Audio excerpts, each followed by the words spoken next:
Estamos ao vivo. Olá pessoal, boa noite. Eu sou a Andresa, diretora da tecnologia do Grupo Acredita Saúde, enfermeira também. Estou aqui hoje para a gente falar um pouquinho do Dia Nacional da Segurança do Paciente, que foi comemorado no último dia 1º, aqui no 1º de abril. Então eu trouxe aqui, a gente está com duas enfermeiras que trabalham com isso, né? Nós somos, na verdade, enfermeiras que trabalham com isso, acreditam na segurança, nas ações que podem fazer diferença para o paciente, para as instituições. E hoje a gente vai trazer um pouquinho aí da experiência, da vivência, dos questionamentos que vocês tenham referente à segurança do paciente. Eu quero que vocês se apresentem, a Vanessa e a Carol, contem um pouquinho aí da experiência e como que a segurança do paciente fez a diferença aí para vocês. Bom, meu nome é Vanessa Pradebon, eu já estava com saudade de live, claro. né? A gente teve aí 2 semanas que a gente não entrou aí no ar por questões mesmo de aprendizado, né? Nós estávamos na semana passada aí num simpósio internacional que foi muito bom e trouxe muita coisa também para a gente falar de segurança do paciente e muitas outras novidades que irão surgir daí para frente, de realmente conhecimento, né? Que é o que a gente precisa, enfim. Também a gente vai falar para vocês da semana de enfermagem, que também vai ter segurança do paciente, né? O quanto a segurança do paciente hoje, a gente pode ver isso no simpósio, que foi a essência, era um simpósio internacional de enfermagem, mas a essência, tudo que se falava era em prol da segurança do paciente. Existe um histórico aí da segurança e isso começa, não é algo que é tão antigo, mas no Brasil a gente tem uma resolução, uma portaria de 2013 e no Brasil e no mundo isso começa na década de 2000, né, nos anos 2000. E vem isso se aprimorando e a gente pensa que segurança do paciente precisa de tecnologia e na verdade são muito mais as pessoas, o entendimento que a gente tem de segurança do paciente, nós como profissionais, e as pessoas, que eu sei que tem pessoas hoje que não são profissionais que atuam em instituições de saúde, né? São pessoas, algumas pessoas são da área da saúde, mas não atuam em instituições, e outras são pessoas que convivem aí com a gente, que não são também da área da saúde, mas que se importam com o tema porque o paciente, o usuário do serviço de saúde, ele tem uma parcela muito grande, uma responsabilidade muito grande com o seu próprio cuidado e é uma das nossas barreiras de eventos adversos. A gente não fala erro médico, que não é só o médico que é. Nós, qualquer um profissional de saúde pode cometer algum evento adverso com o paciente, não é uma coisa que seja intencional e isso a gente entende, a gente já conseguiu entender isso ao longo de todos esses anos que a gente estuda a segurança do paciente. Então é muito mais um comprometimento do paciente saber quais são os direitos dele, o que ele conhece da sua vida, do seu processo de saúde e doença e o que ele pode colaborar com o profissional para que não aconteça nenhum evento adverso. É claro que a gente não vai jogar isso, toda a responsabilidade no paciente, não é isso, a gente tem responsabilidade também. Mas o paciente é uma barreira, então a gente precisa também orientar essa pessoa, esse usuário do serviço de saúde, que ele tem sim uma competência e ele ajuda muito no seu processo e evita aí muito essas situações de eventos adversos. Carol. Bom, meu nome é Carolina, eu sou enfermeira, já com cerca de 15 anos aí de formação. E a gente tem trabalhado nessa área de qualidade e de segurança do paciente, que é uma base muito forte da gestão da qualidade em saúde, já há um bom tempo. E a nossa grande missão hoje aqui, enquanto Grupo Acredita Saúde, é a gente levar esse assunto, essa discussão, não só para os profissionais de saúde, mas também, claro, né, como primeira instância, mas muito mais para a comunidade. Então a gente quer que os nossos amigos, os nossos familiares, os amigos dos seus amigos que estão nos assistindo, que essas pessoas parem para pensar de fato que elas sim são pacientes em algum momento da vida delas, que os pais, que os filhos são pacientes e a gente precisa entender melhor tudo isso para poder, como a Vanessa disse, cuidar da nossa segurança enquanto paciente, né? É nosso direito. É nosso direito perguntar para o profissional que remédio eu estou tomando, se você lavou sua mão antes de me atender, né? Porque quanto mais informações a gente tiver, quanto mais acesso a esse tipo de informação a gente tiver, melhor vai ser a qualidade da assistência que a gente vai receber. E isso vem até, acho que com uma pergunta que chegou aí pra gente, que era se são só os profissionais que são envolvidos na segurança do paciente ou o paciente tem uma parcela nesse cuidado, né? E a gente entende aí, embora seja novo, como a Vanessa disse, esse caminho em que o paciente é envolvido no cuidado dele e que ele tem esse poder de decisão, de escolha e de fazer esses questionamentos. E o profissional de saúde, né, em contrapartida, não achar aquilo ruim, né? Porque hoje ainda é visto como tá questionando o que eu tô fazendo, né? Paciente chato, e não é, né? Na verdade, assim, nós somos pacientes, né? Nós também podemos ser pacientes em algum momento, né? Então a gente vai querer saber também. Ô Vanessa, e assim, conta pra gente um pouquinho da legislação, você falou da RDC, se é para todas as instituições, como que isso deve ser feito, né? Como que é implementado o núcleo de segurança do paciente, e depois a Carol vai falar um pouquinho, porque o sonho da Carol é que todo mundo saiba o que é segurança do paciente. Isso é verdade, isso eu acho que ela contamina a gente, por mais que eu já tenha um pouquinho mais de tempo que a Carol aí na vida profissional, mas uma coisa assim que eu sempre gostei, e por isso que eu falo hoje também da questão do paciente saber, porque isso é um lema dela, né? Um lema a Carol sempre falou, veio com isso. E quando a gente começou a empresa, ela falou assim, eu quero que os pacientes entendam a importância dele do tratamento. Isso realmente é verdade, né? Em relação à legislação, nós temos a portaria de 2013, não vou lembrar o número agora, eu sou boa de... 36. Isso, a RDC 36, né? É nova, né? 2013 é nova, né? Se a gente trabalha com legislação de 1986, né? Não é uma lei. Nós não temos nenhuma lei que nos ampara e obriga instituições a terem o núcleo de segurança do paciente, fazer todo esse processo de segurança do paciente. A gente tem uma fiscalização da Anvisa, ela não tem o poder de punição legal, ninguém vai preso por isso, existem notificações, multas, mas não existe um processo criminal, né? Não há um processo criminal que alguém seja imputado o crime de não ter o núcleo de segurança, por exemplo, e não fazer nada sobre segurança do paciente.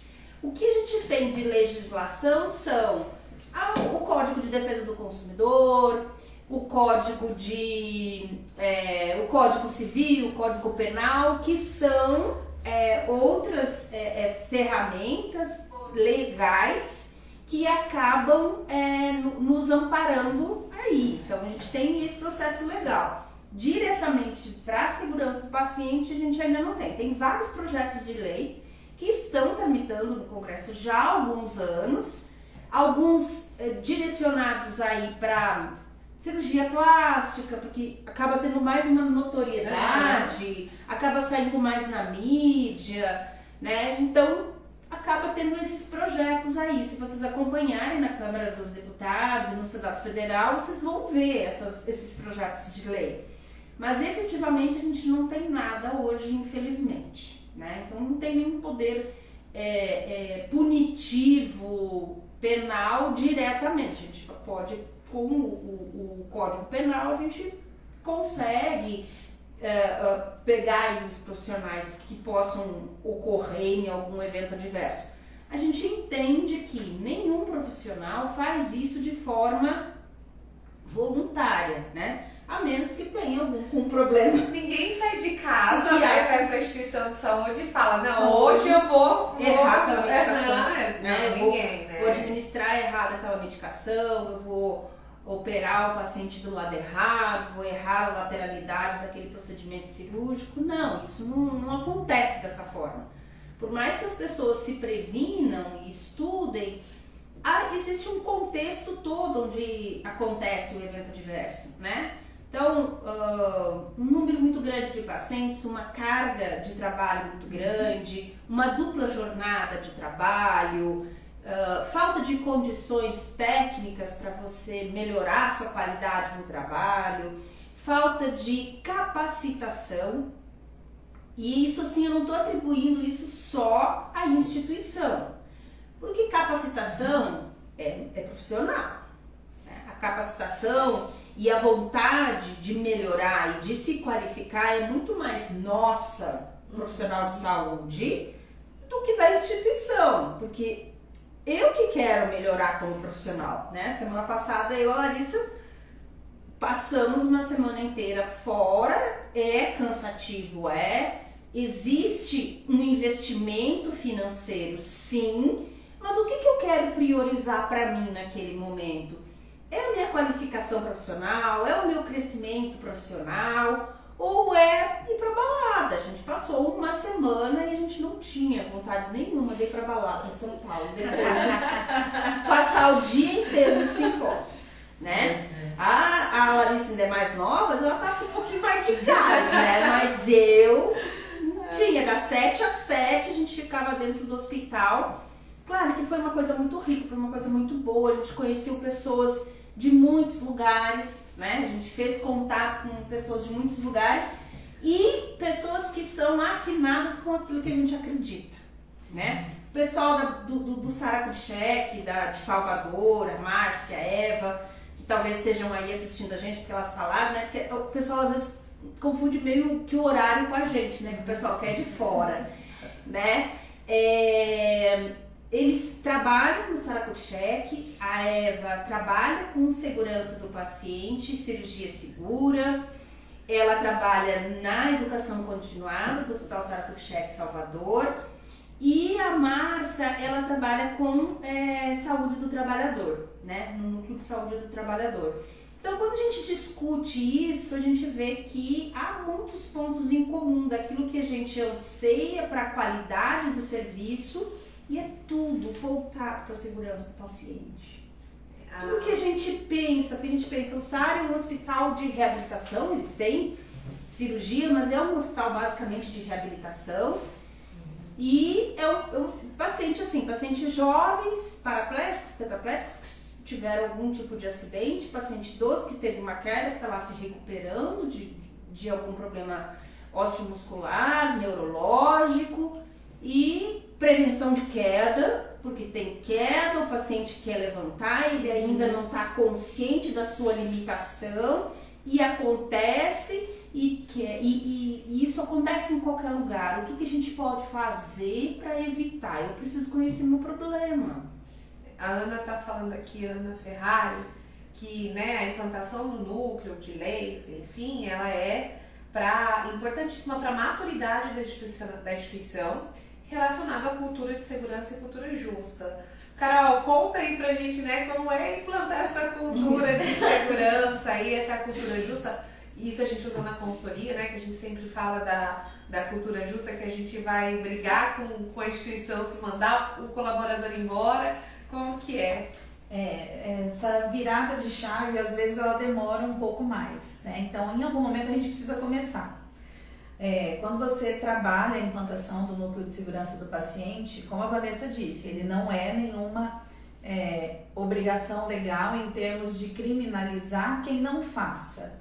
Porém, o não fazer pode levar a consequências que são na esfera criminal, né? Então, uma vez você causando um dano para um paciente, para um colega ou para a própria instituição, a instituição para esse trabalhador, você acaba incorrendo em algumas situações passíveis de criminalização.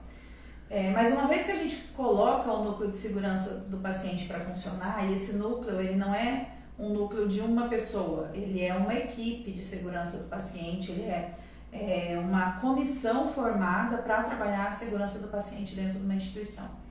Depois que a gente faz isso, a gente começa a enxergar os nossos problemas, as nossas falhas, as nossas fraquezas. Enxergadas, a gente precisa trabalhar.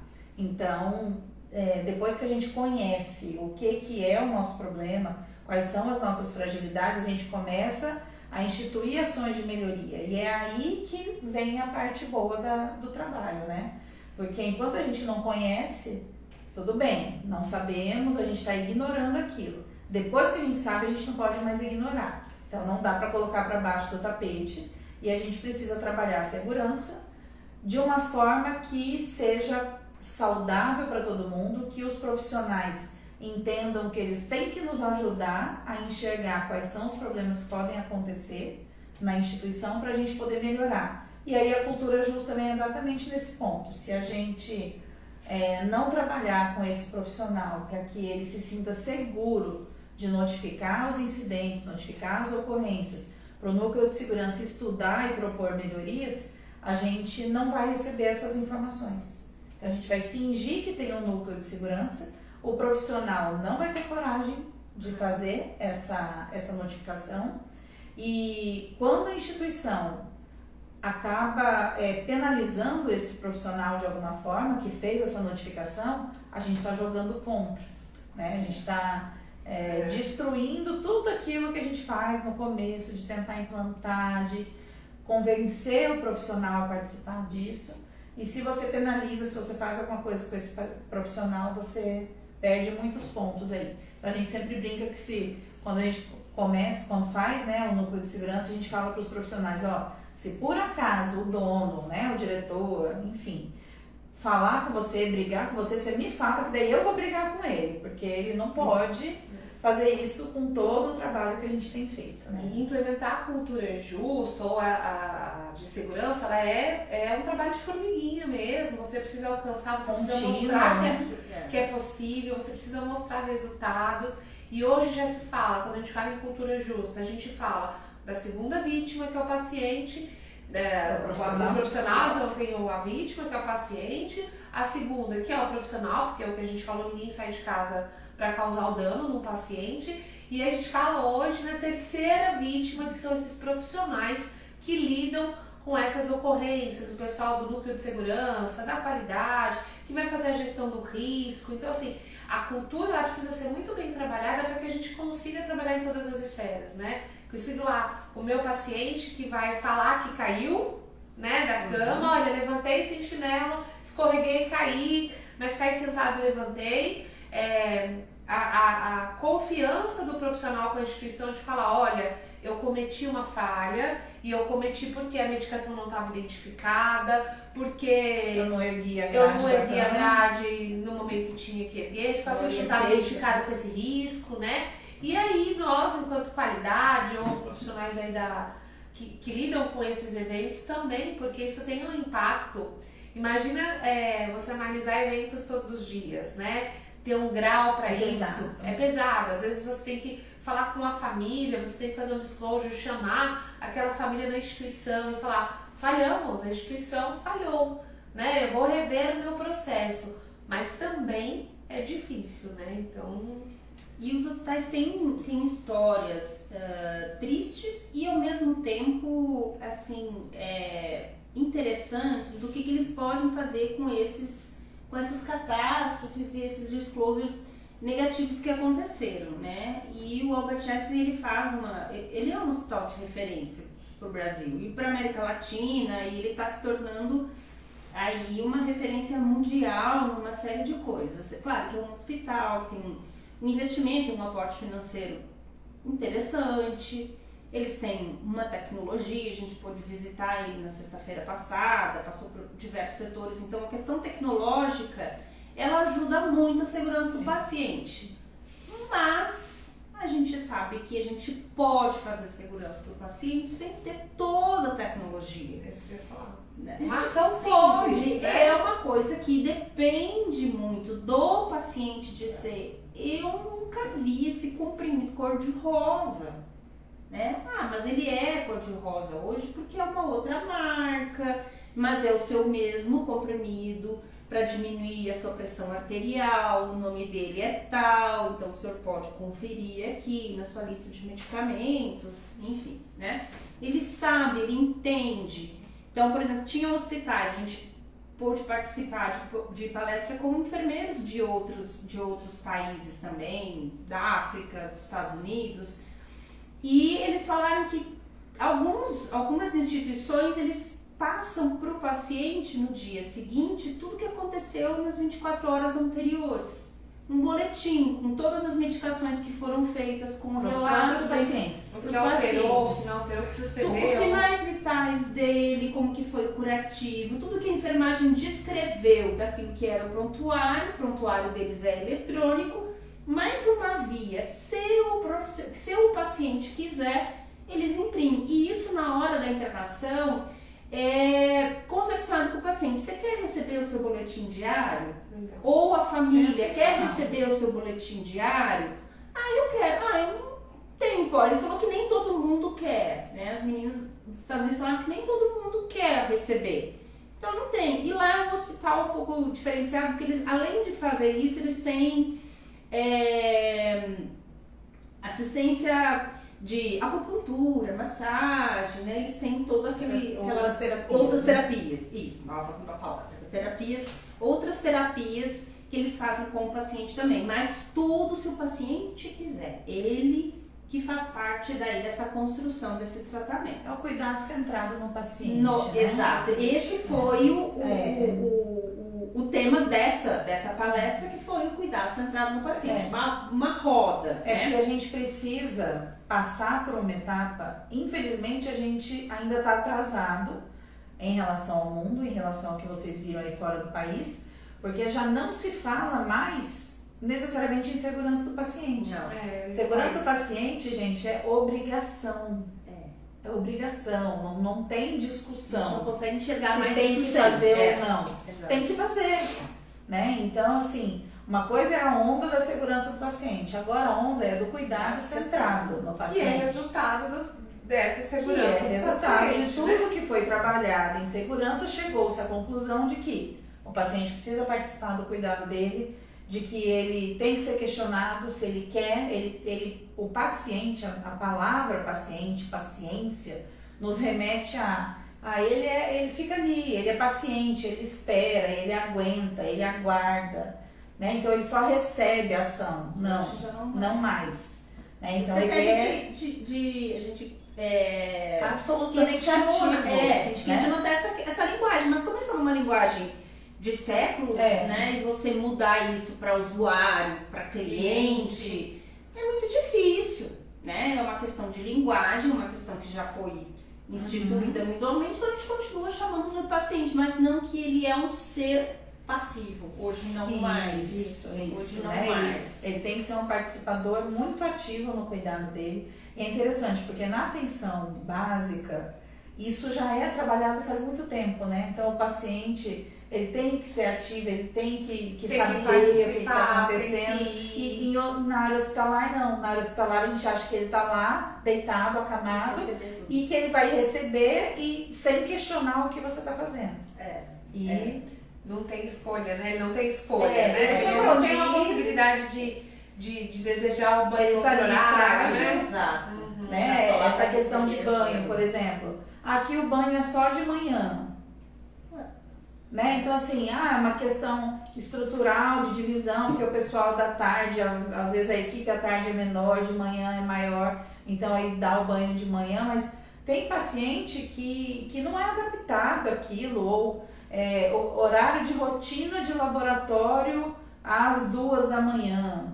Né? Então, quanto que isso é necessário, isso precisa ser discutido. Quantas vezes a gente vê assim, paciente conhecido nosso que sai do hospital e fala assim, nossa, quando eu ia dormir, entrava a luz. E assim, né? Ninguém entra com carinho, acende uma luz fraquinha. Ninguém não, né? Muita gente faz. Mas muita gente também não faz isso. Então acende uma luz fraquinha ali no canto, não. Acende a que fica em cima do rosto do paciente, às 2 da manhã, né? Pra ver sinais vitais. Então assim, tem coisa que a gente precisa pensar institucionalmente se aquilo é necessário. Naquele momento, naquele paciente. Né? É óbvio, tem paciente que sim, que tem que ser de hora em hora, né? Agora, outros pacientes que estão mais estáveis... Como é que eu posso gerir essa rotina toda? Né? A rotina do banho, não, aqui o lado A só toma banho de manhã e o lado B só toma banho à noite. E no dia do frio, né? Então assim, mas é porque a lavanderia só entrega a roupa. Não, gente, é que horas que é bom pro paciente. e a lavanderia se adequa. Exato. Né? Tenho, né, duas questões aí, né? Vou jogar a bomba e vou sair aqui. A gente vai falar um pouquinho de metas de segurança aí do paciente, mas o Papai Azul, que é de um amigo nosso, do Dr. Bonfim, né? Mandou aqui, que tal os fundos pagadores não remunerarem os eventos adversos? E aí? Quando chega nessa esfera. Não é uma realidade nossa no Brasil. Não mas é uma realidade que a gente sabe que já acontece em outros lugares, em outros né? lugares isso acontece. E é uma barreira. A questão legal hoje, eu não sei como que isso seria operacionalizado aqui no Brasil, né? De você não remunerar, você vê se acontecer um evento adverso, a operadora de plano de saúde ou o nosso sistema único de saúde não vai remunerar aquele procedimento. Então, a instituição que provocou um evento adverso no paciente não vai receber. Aquilo vai ser por conta totalmente da instituição. Uma faca, digamos, de 2 legumes. Doutor Alexandre, ótimo. Alexandre botou fogo e saiu. Só tirou quando a gente a tampinha da bomba e jogou. Jogou. Mas é isso, né, doutor? Vamos fazer um encontro entre Acredita Saúde e Papai Azul daqui uns dias, né? E a gente discutir isso, ter a sua visão aí também como médico diretamente participativo, né? Muito ativo na área de segurança do paciente. Então é isso. Definimos que o protocolo para tratamento de pneumonia é tal, né? E aí esse paciente vai ficar internado ali por 3, 5, 7, 10 dias, enfim, qual é o protocolo institucional. E, claro, o protocolo é aquilo, ele não é engessado, ele é feito para a grande maioria dos pacientes. E aí, cada médico define conforme a sua conduta. Mas esse é o padrão de tratamento aqui.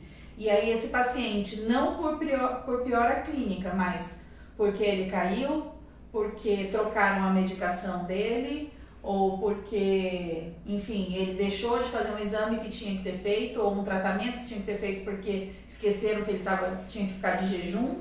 E isso é falha assistencial, né?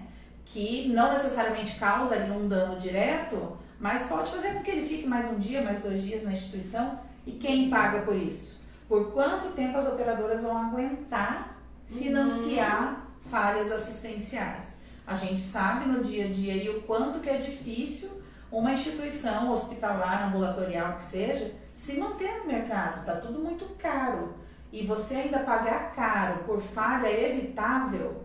E ela é sempre mais cara do que o tratamento que é programado para aquele paciente. Isso, o ônus vai ser sempre maior, porque o recurso disponibilizado para aquele paciente, para acudir, vamos dizer assim, aquele evento, é um custo que não está programado para aquele paciente naquela situação. E se a gente falar ainda de serviço público, né? Porque daí você tem ali, sei lá, ou mesmo operador de saúde que trabalha com diária fechada, com pacote, é isso, ele não vai pagar mais do que aquilo. Né? Então, quanto mais... E assim, as instituições, os gestores, os diretores, eles têm muito questionamento assim... mas trabalhar a qualidade, trabalhar a segurança do paciente custa, né? Custa. Isso não custa. Quanto custa você não fazer as coisas com qualidade? Quanto custa você não prevenir esse tipo de falha? Né? E quanto isso vai custar depois para a operadora? Quanto isso custa para o SUS? Custando para o SUS, custa para nós? Custa para nós, né? Que é do nosso imposto. É a gente que paga. Então, assim, a gente precisa muito trabalhar e, mais uma vez, aí falo...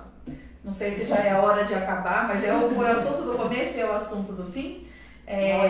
Tem mais um pouquinho, mas sai do nosso bolso. Então, quanto mais nós, sociedade, paciente, familiar, estivermos conscientes de que a gente precisa exigir a coisa bem feita, inclusive, além do custo emocional disso, a gente tem um custo financeiro que é exorbitante e o custo emocional é muito difícil. E você precisa estar também preparado, a instituição precisa estar preparada exatamente para absorver isso também, ter profissionais para isso. Então, não é um custo você ter um profissional adequado para atender a segunda vítima, porque é importante. Não é fácil. Quando ela tem amparo, ela vai estar mais preparada, ela vai ter mais cuidado e ela não vai ter medo de quando ela falhar, ela dizer, olha, eu falhei, porque eu tenho um apoio para isso. A Lígia Benfatti aqui, Lígia, perguntou, né, como que implanta a cultura de notificação. Então, é um processo de formiguinha, a gente plantar aí a cultura de que é possível notificar e que é justo. E como a Carol é defensora aí, né, disso, que a gente fala que até o próprio paciente tem que se empoderar de notificar, né? Ele mesmo dessa porta, né? Essa entrada para a instituição de que eu também posso notificar. Eu também posso notificar se aquele profissional não fez a higienização das mãos para fazer uma troca de dispositivo, né? Se ele no momento aí não me questionou o meu nome ou a medicação, né? E as instituições, Lígia, elas primeiro tem que fazer com que o colaborador entenda que aquilo é importante, né? Então a gente faz, lembrando, a notificação ela pode ser anônima, a gente pode ter um canal aí que o colaborador faz, a gente trabalha com QR Code para facilitar e todo mundo ter acesso, pode ser por um folder que fica lá numa urna, mas as pessoas elas precisam se apropriar, ir lá e fazer a notificação. E falando da notificação, como que a gente começa, né? Então, primeiro, você fez o núcleo de segurança, ele vai começar a trabalhar isso. A gente vai começar pelas metas internacionais. Isso. Né? Como elas são mais básicas para a gente começar a trabalhar, mas não mais fáceis, né? Então, elas são as necessárias, basicamente. Fora isso, a gente vai trabalhando outras linhas, outros protocolos. Mas, assim, a gente tem que trabalhar identificação segura. Identificação do paciente, como que você...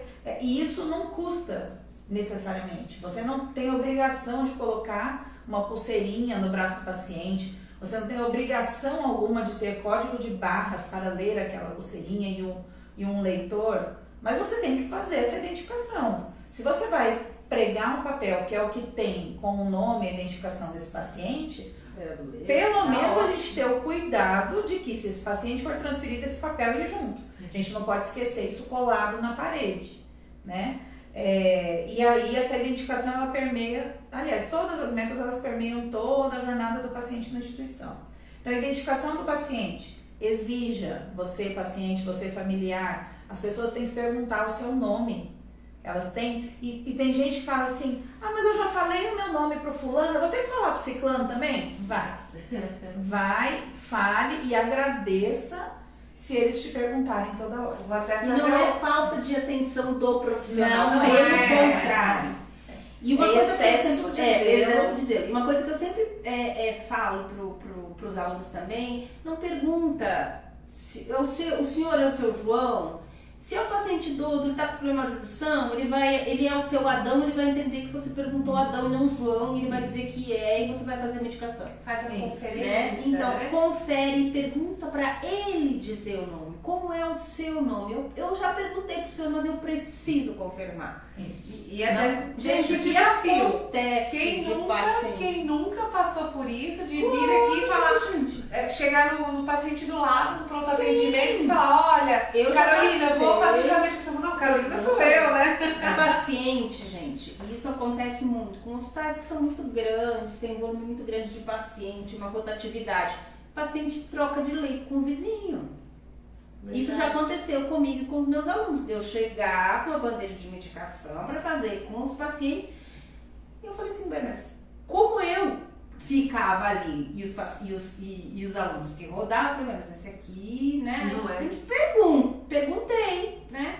Não, é que eu não gosto de ficar naquele leito da janela. Aí eu troquei com ele. Não trocou lençol, não trocou tudo, simplesmente eles trocaram de cama. Porque o paciente que estava na janela não gostava de ficar na janela e trocou com o paciente do leito do meio. E aí eu chego lá, se eu não presto atenção nisso, eu vou fazer a medicação errada. As outras metas. Identificação do paciente é meta 1. Meta 2, comunicação efetiva.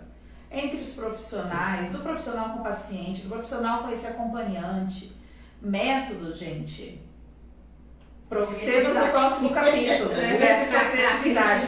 São inúmeras, né? Mas pode ser pegar de cada uma depois, papel ali onde você escreve, esse paciente não vai fazer não pode comer, está em jejum para o próximo exame. Esse paciente quer saber quando que ele vai ter alta, enfim. Pode fazer um quadro lindo, maravilhoso e um papelzinho na parede, mas façam, comuniquem-se, comunique com seu colega. Passagem de plantão, comunicação efetiva. Hoje, que é a né? Então, fale com seu colega na hora de passar o plantão. Um plantão passado beira-leito com o paciente recebendo as informações, maravilhoso, faz toda a diferença. Segurança na prescrição, uso e administração de medicamentos. Sem palavras para isso, né? Pra gente fazer uma live para cada vez. Dá para fazer, faremos. Se vocês quiserem, a gente faz. Né? Então, fazer a medicação certa para a pessoa certa, no horário certo. Se é um antibiótico, você sabe que não pode passar de horário porque vai fazer diferença no resultado, enfim. A gente tem hoje 13 certos, né? Quando eu me formei, pensa lá nos 1900, nós tínhamos 5 certos. Então foi evoluindo, né? Isso foi evoluindo, foi para 7, foi para 9, foi para 11, agora a gente está em 13. Isso quer dizer o quê? Para a gente ter mais certeza de que aquele medicamento é aquele medicamento para aquele paciente, naquele horário, naquela via, com aquela miligramagem, aquele volume que eu tenho que dar, conhecendo aquela droga, sabendo os eventos adversos e os efeitos colaterais, a comunicação de um medicamento com o outro medicamento. Então, é uma coisa muito grande. Isso não recai só sobre a enfermagem que aplica, mas ele começa desde quem prescreve, que é o médico ou o enfermeiro, dependendo toda uma situação. Cadeia, né? Que a gente sempre fala. Depois tem isso distribuir, isso separar. Dispensação toda. Né? Isso pode ser tudo mecanizado? Pode, a gente viu isso tudo mecanizado. Lindamente. Mas isso pode ser tudo manual e funcional? Pode também. E aí, gente, voltando na minha linha de pensamento do cuidado centrado, da gente se cuidar e saber se cuidar, sabe aquela amostra grátis que tem no consultório? A bomba e sai correndo. Vai. A gente gosta, né? Eu gosto também de ganhar as coisas.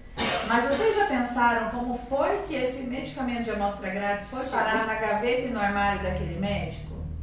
Vocês já pararam para pensar, não sei de onde são as pessoas que estão nos assistindo, mas aqui em Campo Grande, Mato Grosso do Sul, no estado, é um lugar aí de temperatura média 28, 30, 32, 35 graus. No verão um pouquinho mais que isso.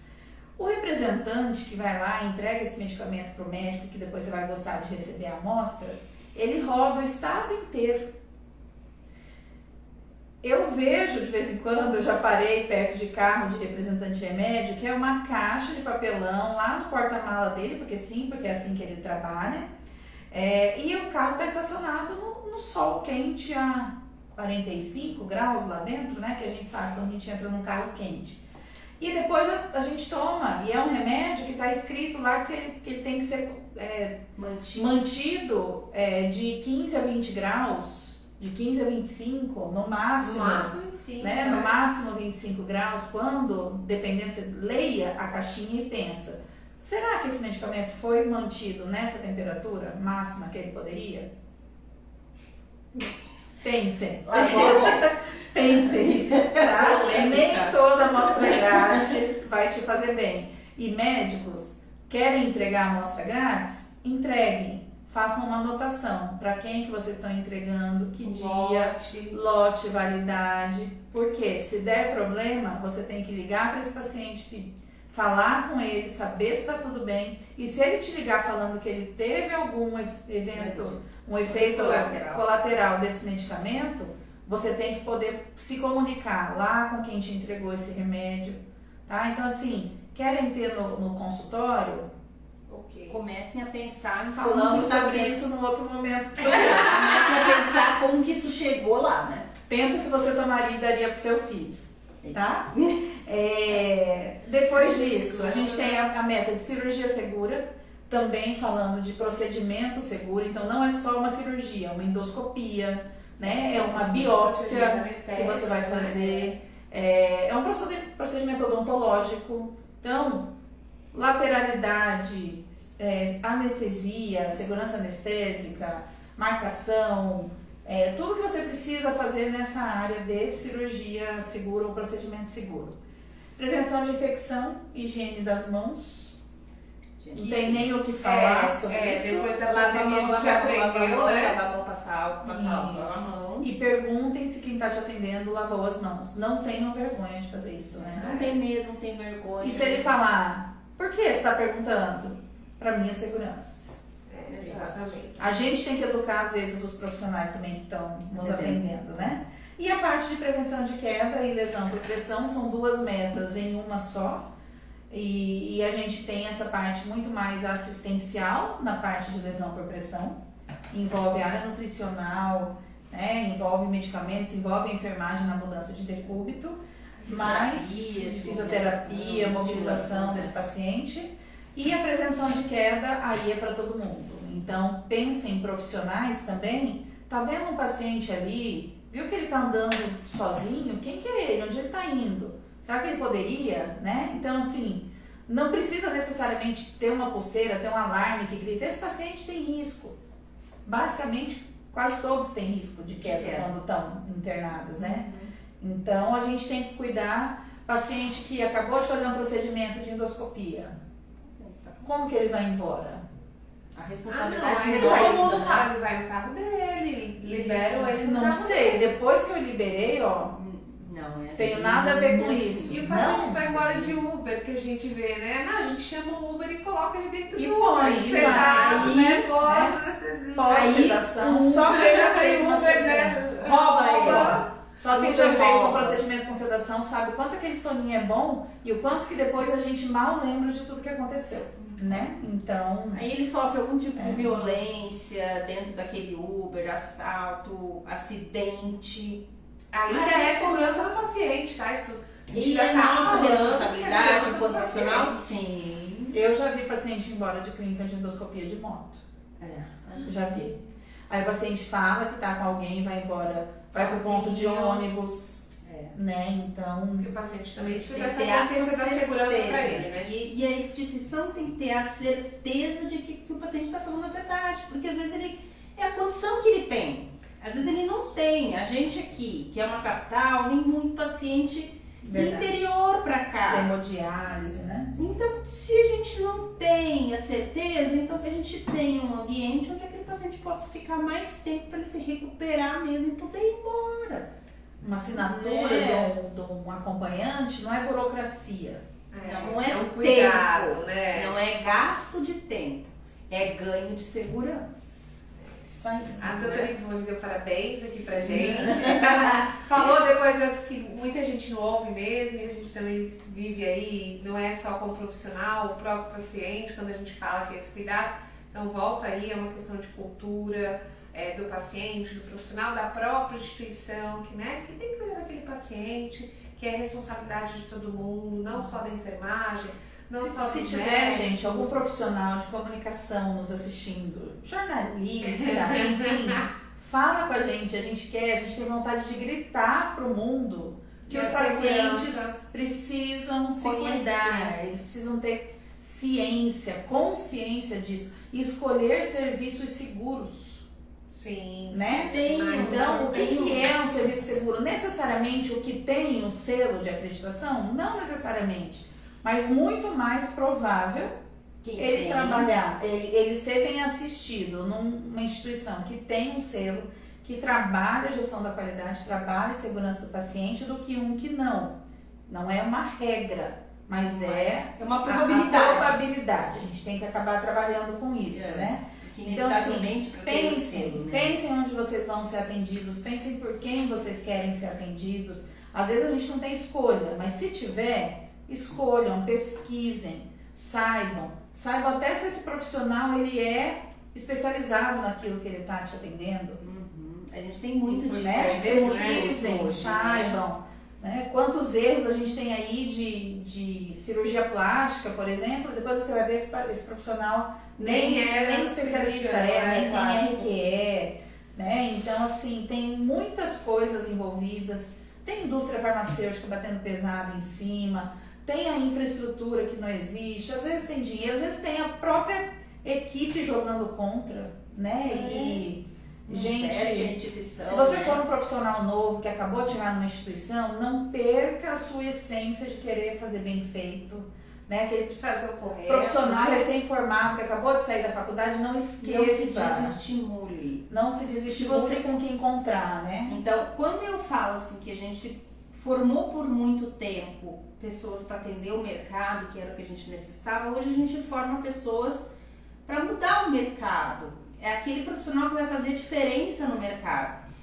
Aí uma aluna minha perguntou uma vez assim, mas você nunca falou para ninguém que precisava ter uma atitude correta, precisava respeitar a legislação? Eu falei, gente, eu sou professora de ensino superior há 18 anos, né? De ensino técnico desde que eu me formei em 95. Me formei em 94, comecei a dar aula em 95. Façam as contas. Pode fazer as contas. Façam suas apostas. Né? Ano que vem, 30 anos de enfermagem. Então, a gente falou, claro que eu falei, porque é uma coisa que eu acredito. Mas vai da pessoa ter a sua consciência, porque eu sensibilizei essas pessoas esses anos todos. E eu acreditei que as pessoas pudessem fazer diferente. Não é que 100% não fizeram, e eu me orgulho muito de muitos ex-alunos, a Carol, a Larissa, né? São motivos de imenso orgulho, assim como outros vários profissionais que eu encontro aí nas minhas visitas pelo interior e fora, né, de Mato Grosso do Sul, que eu tenho a oportunidade de encontrar aí alunos que me deixam muito emocionada daquilo que fazem bem feito. Então a gente contribui, 50% meu, menos de 50%, mas é o o outro livre-arbítrio, né, gente? de cada um. Cada profissional sabe o código de ética, né, da profissão que ele tem que seguir, né? Tem o seu código profissional, sabe o juramento que fez. Sim. Né? O da Larissa eu estava presente. Ela chorou, eu vi, só não gravei, né? Então assim, a gente precisa lembrar que a gente não sai de casa para fazer dano para ninguém intencional, mas também se a gente não estiver bem preparado, capacitado, atualizado, a gente vai cometer erros, mesmo sem querer, por imperícia. Sim, por imperícia, Né? saber o que fazer. Eu não sei, às vezes vai, e assim, tem momentos em que a gente precisa tomar atitudes, tem momentos em que a gente é exposto àquele risco de atender alguma coisa que a gente não sabe. Quantos profissionais aí na pandemia precisaram trabalhar dentro de uma UTI, lidar com bomba de infusão e nunca fizeram isso, né? Com a traqueostomia, enfim. Mas aí é uma outra situação, uma situação extrema em que o risco é calculado e aceitável. Agora, no dia a dia, é muita irresponsabilidade. Eu assumi, né? algo que eu não sei. Exato. Né? Então, pensem, às vezes, você não sai para fazer dano nenhum, mas se você não está bem preparado, esse assume. dano vai acontecer, você está assumindo um risco. E a aí, mesma coisa que dirigir, voltamos Acho que a gente já vai encerrar aí por conta do Tem horário. um monte de recadinho. Eu quero concluir assim, Isso. tá? Quero concluir para todo mundo pensar, você profissional, Sim. seja qual for a área. E a pergunta é, você seria seu paciente? Eu acho que é fundamental. Né? Essa é uma Você pergunta faz o fundamental. cuidado que você faria para você como paciente. Você seria paciente na instituição onde você onde trabalha? você trabalha. Então, Isso é fica aí, tá, Ju? Pensar. A terceira bomba. Se só isso ficar na cabeça de vocês, já valeu Tá tudo que a ótimo. gente falou aqui. Passa seus recados, Vanessa. Gente, eu vou passar uns recadinhos. Eu Tô sou. parecendo o padre da missa aqui no final da missa, tem os recados. Como é que é? Avisos! Avisos. Eles avisam.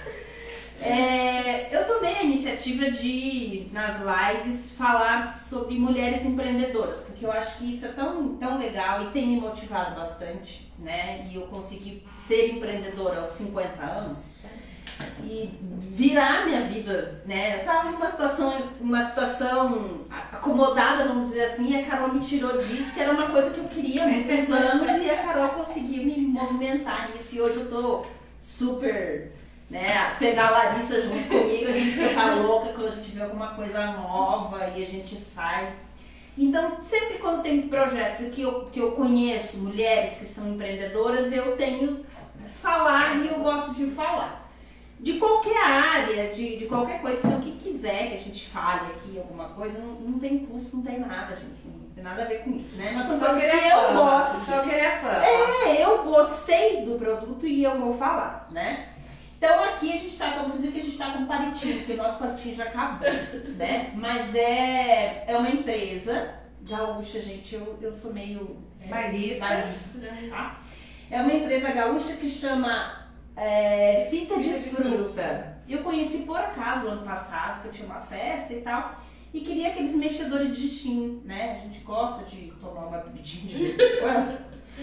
E as meninas são umas meninas super legais, Carol também, né? E elas fazem esses mexedores de frutas, é tudo artesanal, é tudo natural, fica docinho, mas não tá doce. Além dos mexedores de drinks que elas têm infusores de chá e elas têm os saborizadores de água, que foi o que a gente trouxe aqui. Então quem vem agora... Isso é não alcoólico.